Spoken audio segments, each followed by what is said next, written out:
शिक्षालोक YouTube channel को तुम मान को सुस्वागत पिलामाने आजिर वीडियो रे आमे अष्टम श्रेणी साहित्य सुरभि बही रे थिबा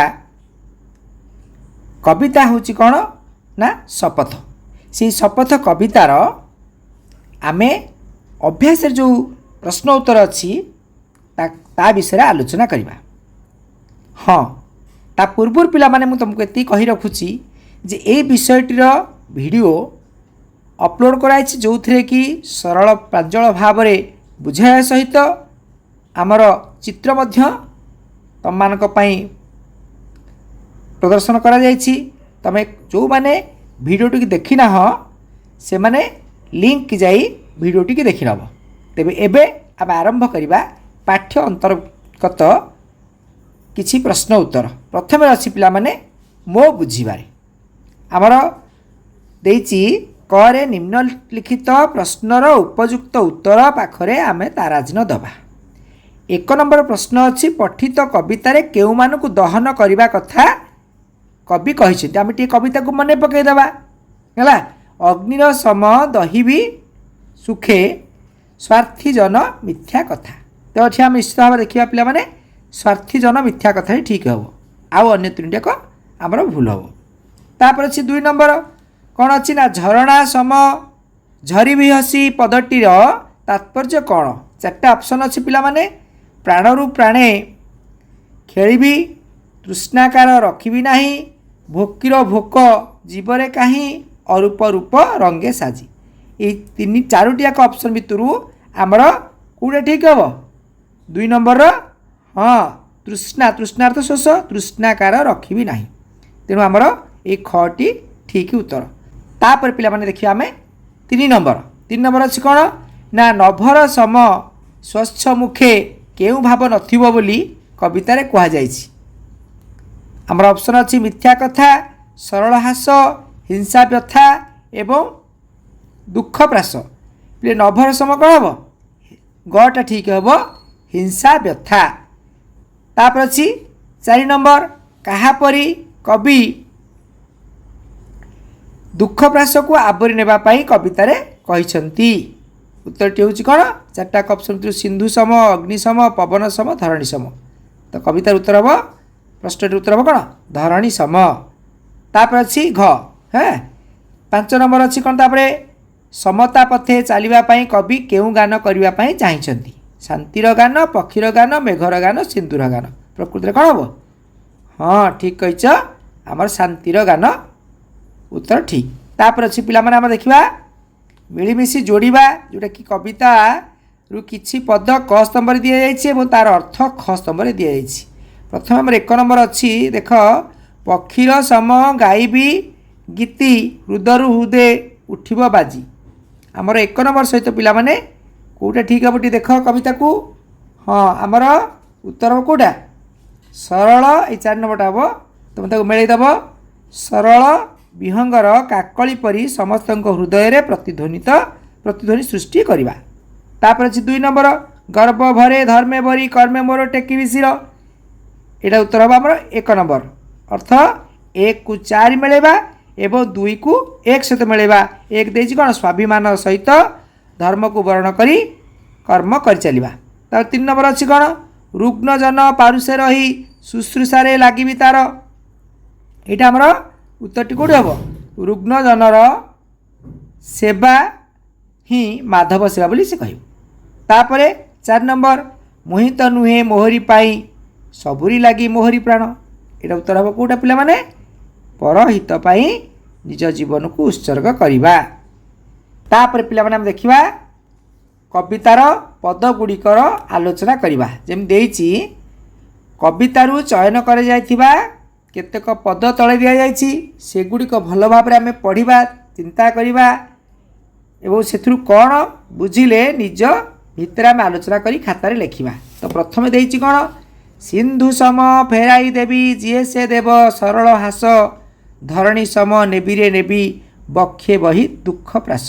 पिला माने एठी सिंधु आउ धरणी संपर्क रे कहा जायछि जो थरे कि कवि निजे सागर भरी को प्रथम चाहिए। सिंधु अर्थ पिला सागर सिंधुर आउटे ना तेणु से सागर भली हवाक चाहती कारण सागर को जेपरी जहाँ देले से ताकू ढेउ साहाय्य फेराई दिए किसी रखेनि सेहीपरि कवि निज जीवन रे काहाठारु किछि रखिबे नाही। जो व्यक्ति हसी हसी तब कौन कर कथा पदे कहब से सही भली हसी हसी कौन करेंगे ता सहित कथा हेबे एवं ताकू हृदय रे आपणई नेबे एटा से सिंधु ठारू शिखिछंती। तापर अछि धरणी। धरणी कौन ना धरणी हूँ आम जानी पिला माने धरणी परी धरणी कौन सर्वं सहा सी ता ना हूँ सर्वं सहा तेणु सी समस्त दुख कष्ट को सही जाए से भली कवि चिंता करछंती धरणी परी जीवन समस्त दुख कष्ट को सहीजिबे अन्य को आनंद देवे निजे परम दुख कष्ट सहीबे किंतु अन्य को आनंद देवे एवं कहा केबे प्रतिवाद करिवे नाही जोड़ा कि से पृथ्वी शिक्षा करछंती एवं से जीवन में मध्य शपथ नैछंती। तापर पिला माने हमर 2 नंबर प्रश्न 2 नंबर कौन अछि जे मोहित नुहे मोहरी पाई सबुरी लगी मोहरी प्राण समता पथे पताका बाही शांति रमु रचिबी गान। एथिरे पिला माने कवि समाज रे जन्म नैछंती एवं से समता पथरे पताका बहन करिया पई शपथ नैछंती। पिले कवि साम्यवादी थिले से समाज रे निज पई निजे जन्म होई नाहांती अर्थ से स्वार्थपर मनोभाव को पोषण करूना समाजर समस्तंकर मंगल पाई तांकर जन्म बोली से अनुभव करिसेंती समस्तंक उपकार पाई तांकर मन प्राण समर्पित बोली से विश्वास करुछंती तांकर चिंताधारा रे समाजर प्रत्येक व्यक्ति समान एकता मंत्र समस्ते दीक्षित होई शांतिपूर्ण भाव रे बंचिबे ए कथा कवि विश्वास करिसेंती एवं कवि समता पथरे पताका धरी जीवन में आगे चलिए शांति प्रतिष्ठा करिए बोली शपथ नैछंती। तापर 3 नंबर अच्छी कौन ना झरणा सम झरी भी हसी तृष्णाकार रखी नाही शस्य दले धरी भी लसी भोकीर भोक जीवरे कहीं पिला माने एठारे तो झरणा कौन शिक्षा करछंती ना झरणा झरझर नाद करी आनंद रे निम्न देश को बही चले यही समय से सुशीला प्राणी को जलदान करी तार शोष को दूर करे ठीक सही परी कवि समाज रे जन्मग्रहण करछंती एवं से झरड़ा परी हसी हसी तृषातुर लोक को जलदान करी तार तृषा निवारण करिवे पुनश्च शस्य दल शस्य होई भोकिला लोकर भोक को दूर करिवे अर्थात झरणा परी जलदान करिवे एवं शस्य क्षेत्र परी शस्य दान करी से भोकिला लोकर भोक दूर करी बोली शपथ नैछंती।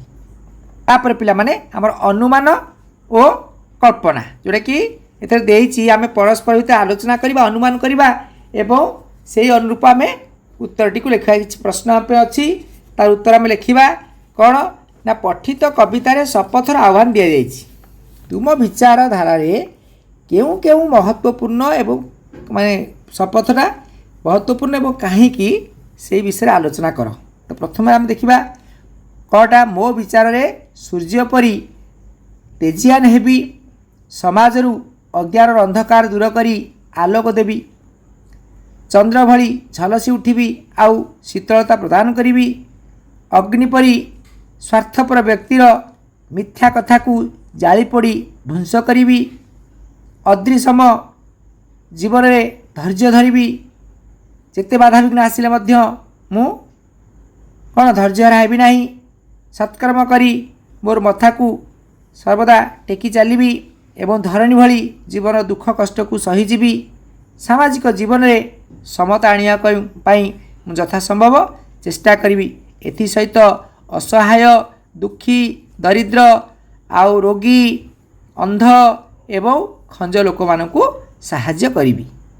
तापर अछि ख धरणी सम नेबी रे नेबी बक्षे बही दुख प्रास उक्त पदरे कवि जो आह्वान देइछंती तमे सेथि माने तुमे केउ भली कार्य करिवो एकथा भाबुछ बोली कवि माने प्रश्न अछि तेणु आम भाबिया कौन ना धरणी आम जानी धरणीर अन्य नाम हूँ सर्वंसहा कारण से जीवन समस्त दुख को मथापाती सही जाए दुख कष्ट को निजर हृदय चापी रखे एवं से आमर माँ परी समस्त को आपणार करे ठीक से ही परी आमे आम जीवन में दुख कष्ट को मथापाती सही जीवा केबे हेले कहा प्रतिवाद करवा नहीं जेते दुख कष्ट आसू आमे केबे हेले दुख रे भांगी पड़वा नहीं यही कथाटी आमे धरणी ठारू शिक्षा ग्रहण करुचे तापर अछि ग शपथ कवितारे तुमे केतोटी शपथ को निजे साकार करि परिबो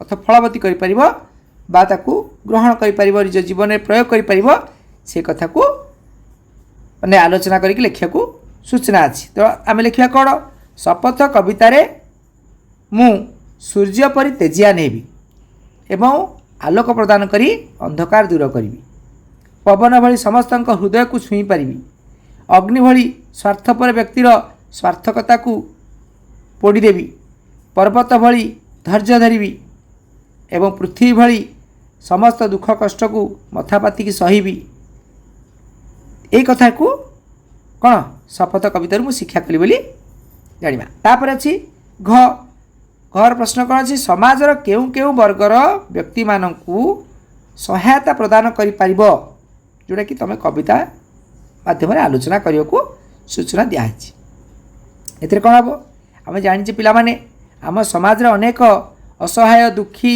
दरिद्र लोक मैंने अच्छा तो से आम साहाय्य बा सहयोग करवा जेपरी सूर्य समाज रे कौन करती निजर आलोक प्रदान करी समाज रु अंधकार दूर करती शस्य क्षेत्र परी भोकिला भोकिला लोकर माने पेट को से दाना दे तार भोक दूर करती से भली झरणा मध्य कौन करे झरणा परी जल दे शोषिला लोकर शोष दूर करि परिबी बोली कि मु मध्य शपथ नौची एवं रोगी लोकर सेवा मध्य करिवि ताकू मु मरण मुहरु फेरे आनी परिबी दृष्टिहीन खंज तथा रोगी व्यक्ति को मु कौन करी साहाय्य सहयोग जोगई देवी तेणु ये कथाटी मु यही कवितारू जानिली जे मो जीवन रे आम समाज रे जो असहाय दुखी दरिद्र व्यक्ति विशेष अच्छी मु ताकू मोर जी सक्षम से सक्षमता जोगे मु कौन करी ताकू साहाय्य करि परिबी तापर पिला माने देखिबा कविता रचना पठित कविताटी रे मिथ्या कथा हिंसा व्यथा अदृश्यम धैर्य दुख प्रास शांतिर गान प्रभृति पद गुड़िकर वैशिष्ट्य को आलोचना करी ए सबुर भावधारा को नहीं किसी कविता लिखा चेष्टा कर एथिपाई तुमे माने तुमर शिक्षक सांगसाथी पितामाता अभिभावक एमानक साहाय्य नहीं पारिबो मु तमानक पई से भली गोटे कविता आनीछि कौन से कविताटी स्वार्थपर जनक होई सदा जे मिथ्या कथा स्वार्थ रखी निज मनरे दिए अन्य को व्यथा हिंसा भाव मने रखिण जेहु करई काम हिंसाचरण करिले सेहु अधम सम अदृश्यम धैर्य धरई जेहु जनजीवने समाजरे सेहु बंचई सदा आनंद मने जीवनर सबु दुख को सहे धरणी परी समाजरे केही हेबेनी केबे ताहार सरी शांतिर बारता गाए जे जन समाजे रही उत्तम नररे सर्वदा गणा हुई सेही तापर पिला माने देखिबा सर्जनशीलता अर्थ आमे वर्तमान निजे कौन करवा सृष्टि करवा देछि शपथ कवितारे सूर्य सम जलिबी पवन सम छुई धरणा सम झरिबी अग्नि सम दहिबी ये सब विशेष्य पद आम रहा सूर्य पवन झरणा अग्नि एवं क्रियापद रहा जलिबी छुई झरिबी दहिबी आदि एगुड़िक व्यवहार कराई आमे कौन करवा सेमती विशेष्य पद और क्रियापद को लेकर कविता रचना करने को कहुई तो ये कौन हम ना सूर्य सम नीति जलिबी देई आलोक मोर पवन सम ଛୁଇଁବି ହସି ହୃଦୟ ସଭିଙ୍କର ଝରଣା ସମ ନୀତି ଝରିବି ହସି ଧରଣୀ ପରେ ଅଗ୍ନି ସମ ଦହିବି ସ୍ୱାର୍ଥ ସଦା ସ୍ୱାର୍ଥୀ ଜନରେ। ଅର୍ଥ ପିଲାମାନେ ଏଠି କ'ଣ ହେଲା ସୂର୍ଯ୍ୟର ନେଲି ଇଏ କେଉଁଟା ବିଶେଷ୍ୟ ପଦ ଏବଂ ଦହିବି ଦେଇ ଲେଖିଲି ଯେଉଁ କେଉଁଟା ସୂର୍ଯ୍ୟ ଜଳିବି ଆମର ରହିଲା କ୍ରିୟାପଦ। ସେମିତି ପବନର ରହିଲା ଛୁଇଁବି ଝରଣାର ରହିଲା ଝରିବି ଆଉ ଅଗ୍ନି ରହିଲା ଦହିବି। ଏଇଟା ହେଲା ଆମର ସୂଚନା ଅନୁସାରେ ଆମେ ଲେଖିଲେ। ତାପରେ ପିଲାମାନେ ଦେଖିବା କବିତାର ଶୀର୍ଷକ। ସୂଚନା ଅଛି କବିତାର ଶୀର୍ଷକ ଶପଥ ରହିଛି ଆମେ ଯେଉଁ କବିତାଟି ପଢ଼ିଲେ। ତୁମେ ଯଦି ଏହି କବିତାର ଶୀର୍ଷକକୁ ପରିବର୍ତ୍ତନ କରିବାକୁ ଚାହୁଁଛ ଅର୍ଥାତ କବିତା ଶୀର୍ଷକ ବଦଳରେ ତୁମେ ଆଉ ଗୋଟେ ନାଁ ଦେବାକୁ ଚାହୁଁଛ ତେବେ ଏହାର ନାମ କ'ଣ ଦେବ ଏବଂ କାହିଁକି ତୁମେ ଦେବାକୁ ଭାବୁଛ ସେଇଟା ଆଲୋଚନା କରି ଲେଖ। ତ ପିଲାମାନେ ଆମେ କବିତାର ନାମ ଶପଥ ଦିଆହେଇଛି ଆମେ ଆଉ ଗୋଟିଏ ନାଁ ନେବା ଯେ ପ୍ରତିଜ୍ଞା। କାରଣ କବି ଯେପରି ନିଜର ଓ ସମାଜର ମଙ୍ଗଳ ପାଇଁ କବିତାର ନାମ ଶପଥ ଦେଇଛନ୍ତି ସେହିପରି ଆମେ ଆମ ଜୀବନରେ ଭଲ କାମ କରିବା ସମାଜର ଅସହାୟ ଦୁଃଖୀ ଦରିଦ୍ର ଅନ୍ଧ ଖଞ୍ଜ ରୋଗୀଙ୍କୁ ସାହାଯ୍ୟ କରିବା। ତେଣୁ ଆମେ ଏଇ କବିତାରୁ ଜାଣିଲେ ଯେ ଆମେ ସେଥିପାଇଁ ଯେଉଁ ସାହାଯ୍ୟ କରିବା ସେଥିପାଇଁ ପ୍ରତିଜ୍ଞା ନେବା ଯେ ମୁଁ ନିଶ୍ଚିତ ଭାବରେ ମୋ ଜୀବନରେ ଏହି ଅସହାୟ ବ୍ୟକ୍ତିମାନଙ୍କୁ ସାହାଯ୍ୟ କରିବି। ତେଣୁ ଆମେ କବିତାର ନାମ ଶପଥ ବଦଳରେ ପ୍ରତିଜ୍ଞା ଦେବା। ତାପରେ ଅଛି ଭାଷା ବିଚାର। ଏଥିରେ ପିଲାମାନେ ଅଛି କ'ଣ ଦେଇଛି ଶପଥ ତାର ଗୋଟେ ଉଦାହରଣ ଆମକୁ ଦେଇଛି ଯେ ସୂର୍ଯ୍ୟ ସମ ଜଳିବି। ତ ଆମେ ସେଇଭଳି କ'ଣ କରିବା ନା ଆଉ ଯେଉଁ ଶପଥ କବିତାକୁ ଆଲୋଚନା କରିକି ଆମେ ଲେଖିପାରିବା ଯେ ଆଉ ଗୋଟିଏ ଘରେ ଆମର ଅଗ୍ନି ପରି ଅଗ୍ନି ସମ ଦହିବି। ତା ତଳକୁ ଲେଖିବା କ'ଣ ନା ଆମର ପକ୍ଷୀ ସମ ଗାଇବି। ତା ତଳକୁ ଲେଖିବା ଅଦ୍ରି ସମ ଧୈର୍ଯ୍ୟ ଧରିବି ସିନ୍ଧୁ ସମ ଫେରାଇ ଦେବି ପୃଥିବୀ ସମ ଦୁଃଖ ନେବି। ତାପରେ ପିଲାମାନେ ଆମର ଅଛି ଖରେ କ'ଣ ଦେଇଛି ନା କବିତାରୁ କିଛି ଶବ୍ଦ ଦିଆହେଇଛି ଯେଉଁଟାକି ଆମେ ତା'ର ସମାର୍ଥବୋଧକ ଶବ୍ଦ ବାଛିବା। ଯେମିତି ସୂର୍ଯ୍ୟର ଉଦାହରଣ ଦେଇଛି ଆମକୁ ସୂର୍ଯ୍ୟର ରବି ଦିବାକର ସୁଧାକର ଦେଇଛି ସୁଧାକରଟା ହେବନି ତେଣୁ ରବି ଦିବାକର ଠିକ୍ ତେଣୁ ସୁଧାକରଟାକୁ ଆମେ ଗୋଲ ବୁଲା ହେଇଛି। ସେମିତି ଆମେ କବିତାଟି ପଢ଼ିଲା ପରେ ଲେଖିବା ପବନର ଦେଇଛି କ'ଣ ଅନଳ ସମୀର ପ୍ରଭଞ୍ଜନ। ପ୍ରକୃତିରେ ଏଇ ଦୁଇଟା ଠିକ୍ ହେବ ତ ଏଇ ଅନଳଟା ଆମର ଅନଳ ଅର୍ଥ ପିଲେ ନିଆଁ ତେଣୁ ନିଆଁଟା ପବନର ସମଚାରିତ ଶବ୍ଦ ନୁହେଁ। ତାପରେ ଅଦ୍ରି ଅର୍ଥ ହେଉଛି ପିଲାମାନେ ଆମେ ଜାଣିଛେ ଅଦ୍ରି ଅର୍ଥ ହେଉଛି ପାହାଡ଼ ବା ପର୍ବତ। ଏଠି କ'ଣ ଦେଇଛି ପଡ଼ିଆ ଶିଖରୀ ଅର୍ଥ ପର୍ବତ ଆଉ ପର୍ବତ ତେଣୁ ଆମେ ଏଇ ଦୁଇଟା ଠିକ୍ ହେବ ତେଣୁ ପଡ଼ିଆଟା ଆମର କ'ଣ ହେବ ସମାର୍ଥବୋଧକ ଶବ୍ଦ ହେବ ନାହିଁ। ତାପରେ ଅଛି ଧରଣୀ ଅର୍ଥ ପୃଥିବୀ ଆମେ ଜାଣିଛେ ତେଣୁ ଧରା ଠିକ୍ ହେବ ସୂତା ଏବଂ ବସୁଧା ସୂତା ହେଲା ଝିଅ ତେଣୁ ସୂତା ହେବନି ବସୁଧା ହେବ ଠିକ୍। ତାପରେ ଅଛି ପଦ୍ମ ପରାଗ ଅଛି ପଙ୍କଜ ଅଛି ଅରବିନ୍ଦ ଅଛି ତ ସେଥିମଧ୍ୟରୁ ଆମର ପିଲାମାନେ ଏ ପରାଗଟା ହେବ ନାହିଁ କିନ୍ତୁ ପଙ୍କଜ ଆଉ ଅରବିନ୍ଦ ଇଏ ପଦ୍ମର ସମଚାରିତ ଶବ୍ଦ ହେବ। ତାପରେ ଜହ୍ନର ଶଶୀ ହେବ ନିଶାକର ହେବ କିନ୍ତୁ ଶସ୍ୟଟି ହେବ ନାହିଁ। ଠିକ୍ ଅଛି। ତାପରେ ଆମେ ଦେଖିବା ଗରେ ଦିଆହେଇଛି ଯେ କବିତାରେ ଥିବା ନିମ୍ନଲିଖିତ କ୍ରିୟାପଦ ଗୁଡ଼ିକୁ ନେଇ ଆମେ ବାକ୍ୟ ଗଠନ କରିକି ଚାର୍ଟ କାଗଜ ଆମର ଶ୍ରେଣୀଗୃହରେ ଟାଙ୍ଗିବା। ତ ପ୍ରଥମେ କ'ଣ ଦେଇଛି ନା ଜଳିବିକି ନେଇକି ବାକ୍ୟ ଗଠନ କଲେ କ'ଣ ହେବ ଯେ ମୁଁ ନିଜେ ସୂର୍ଯ୍ୟ ପରି ଜଳି ସମାଜରୁ ଅଜ୍ଞାନତା ରୂପକ ଅନ୍ଧକାରକୁ ଦୂର କରିବି। ତାପରେ ଅଛି ଢଳି ମୋଟା ଲୋକଟି ଢଳି ଢଳି ଚାଲୁଛି। ତାପରେ ଅଛି ଖେଳାଳି ମାନେ ଖେଳ ଖେଳି କ'ଣ କଲେ ଘରକୁ ଫେରିଲେ। ତାପରେ ଅଛି ଝରିବି ମୁଁ ଝରଣା ପରି ଧରା ଉପରେ ଝରିବି। ତାପରେ ଅଛି ଦହିବି କ'ଣ ହେବ ଅଗ୍ନି ପରି ମୁଁ ଅନ୍ୟର ଦୁଃଖକୁ ଦହିବି ଅର୍ଥ ଦହନ କରିବି। ତାପରେ ଅଛି ଗାଇବି କ'ଣ ହେବ ନା କୋଇଲି ପରି ମୁଁ କ'ଣ କରିବି ସୁନ୍ଦର ଗୀତ ଗାଇବି। ପିଲାମାନେ ତୁମେ ଏ ଭିଡ଼ିଓଟି ଦେଖି ସାରିଲା ପରେ ନିଜର ସୁଚିନ୍ତିତ ମତାମତକୁ କମେଣ୍ଟ ବକ୍ସରେ ଦେବ ଯାହାକୁ ନେଇକରି ଆମର ପରବର୍ତ୍ତୀ ଭିଡ଼ିଓକୁ ଆମେ ଅପଲୋଡ଼ କରିବୁ। ଧନ୍ୟବାଦ।